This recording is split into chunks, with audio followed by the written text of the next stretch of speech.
안녕하십니까, 오이난입니다. 반갑습니다. HLB 테라피틱스의 미국 자회사 리젠트리가 진행하던 그 각막염 치료제 유럽 임상 3상 결과에서 통계적 유효성을 확보하지 못했다고 합니다. 그러니까 이제 엘테 약물 투약한 환자와 플라시보 대상자들이 큰 차이가 없어서 이제 이대로 약의 효과를 인정할 수 없다는 결론이 나온 건데, 그렇다고 이게 이제 이렇게 하한가까지 갈 일인가 하는 생각이 듭니다. 제 개인적으로는 이제 뭐 아니라는 생각인데, 왜냐하면 이제 그걸 기대하며 매수했던 그 사람들의 비중이 크지 않다고 생각을 하고 있기 때문입니다. 실제로 이제 총 주식 수가 8,400만 주 정도 되는데, 오늘 거래량 340만 주에 하한가에 뭐 240만 주 합쳐도 전체 물량의 10%도 안 되는 상황이라서, 그리고 이제 쌓인 물량들 대부분이 이제 소액 매도 그 건들이라서 대량 주문도 많아야 뭐 1억대고, 누군지 모르겠으나 이제 2억 5천짜리 하나가 이제 남아있는 가장 큰 매도 주문으로 알고 있습니다. 기술적인 수치상으로만 보면은 연속 하한가로 가기는 상당히 어렵다고 보는데, 문제는 이제 주봉, 월봉 등의 장기 지표들이 무너지고 장기 매물대도 뚫렸다는 겁니다. 만약 이 여파가 LB그룹주를 리드한다면 이제 골 때리는 악재가 되는 겁니다. 아무튼 이 와중에서 그 시장에서는 정보가 뭐 미리 유출된 것 같다는 의견들도 있는데, 뭐 1차적으로는 오늘 그 발표 이전에 NXT에서 이제 급락이 시작됐기 때문이고, 깊이 들어가서 보면은 LB 그 3.21 사태 직전처럼 주가를 끌어올리고 고점에서 이제 매도를 한 세력이 있다는 뭐 단순한 의심도 있습니다.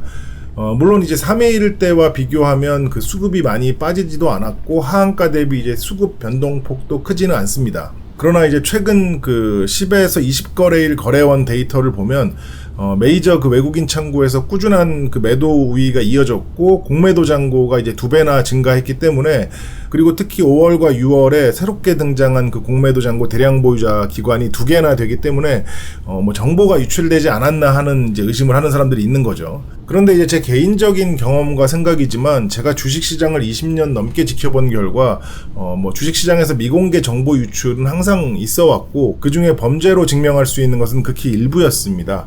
그리고 이제 원론적으로 생각을 해보면, 뉴스도 그렇고 공시도 그렇고 최종 그 공개가 되기 전 그 절차로 인해서 특수한 개인이나 집단이 먼저 알 수밖에 없는 구조라서, 어찌 보면 그 관련자들의 양심에 맡길 수밖에 없는 그런 시스템이기도 합니다. 그래서 저는 아예 그런 환경이라는 것을 디폴트로 깔고 투자를 하기 때문에, 그러니까 이제 당연히 이제 핵심 정보나 뉴스를 먼저 접하고 이용하는 사람들이 어느 정도 있다는 것을 기본 베이스로 이제 인정하고 투자를 하기 때문에, 거래원이나 이제 거래량 지표들에 유난히 집중을 하고 있는 겁니다. 실제로 저는 뭐 엘테 뭐 얼마 되지는 않는 그 소액이었지만, 최근 이제 고점에서 비중을 크게 줄여놨는데, 그 이유는 다음 두 가지였습니다.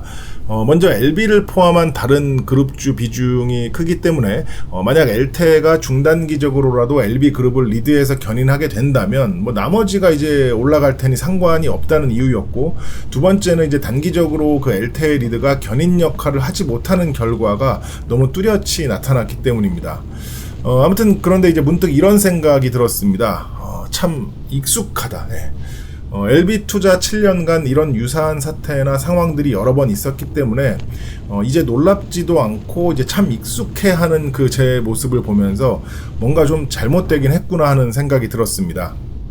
단순하게 이제 손실 중이고 뭐 시간이 아까워서 잘못됐다는 게 아니라, 이런 상황을 배우고 경험한 것까지는 좋지만 여전히 이 LB 웅덩이에서 허우적대고 있는 것 같아서 그런 제 자신이 뭔가 잘못된 것 같다는 생각이 들었습니다. 그래서 저는 이제 LB 그룹주에 대해서 대대적인 그 리밸런싱을 생각 중인데, 문제는 이제 리밸런싱을 위해서는 단타 매매가 이제 동반돼야 하기 때문에 좀 이제 고민을 하고 있습니다. 왜냐하면 거의 같은 방향으로 움직이는 그 그룹주 안에서의 리밸런싱은 짧은 기간 안에 각 종목의 등락률이나 속도를 고려해서 거의 동시에 이제 매매를 하면서 조율을 해야 하는데, 멤버분들은 아시겠지만 제가 요즘 시간이 없습니다. 예. 이런 경우는 뭐 장중에 컴퓨터 앞에 이제 계속 붙어 있어야 하기 때문에 뭐 연차를 써야 하나 하는 이제 생각도 있고, 또 한편 그 막상 연차를 썼는데 그날 기회가 안 오면 그것도 문제고, 그렇다고 이제 대규모 리밸런싱을 뭐 대충 그 뭐 잠깐 보면서 이제 핸드폰으로 할 수는 없을 것 같아서 고민을 하고 있습니다.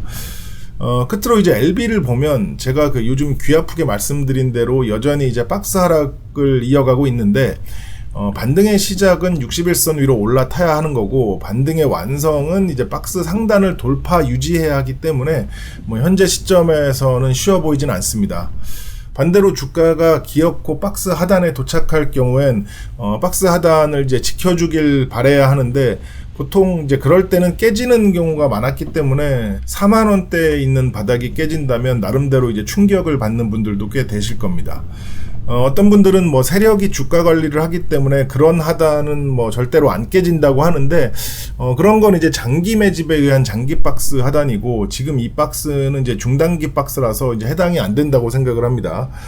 참고로 그 LB 그 장기 박스 하단은 3만 원대인데, LB 같은 중대형주 주가를 컨트롤할 정도의 세력이면 일반적인 지표들은 다 무시하면서 이제 가지고 놀 거기 때문에 개인 투자자들이 간절히 바라는 지지선은 거의 다 깨진다고 보시면 됩니다. 물론 LB가 이제 그런 완벽한 세력주의인지 아닌지 아직까지는 뭐 명확하게 분별되지 않았다고 생각을 하기 때문에 당분간은 이제 지금까지 그랬던 것처럼 공매도 기관들의 포지션에 따라서 단기 흐름이 이제 결정되지 않을까 생각을 하고 있습니다. 아무튼 LB는 이제 기본적으로도 기술적으로도 상당히 이제 고단한 시기를 지나고 있는데, 하루빨리 이제 고단한 시기만이라도 벗어나 주길 바라면서 오늘 방송은 여기까지 하도록 하겠습니다. 감사합니다.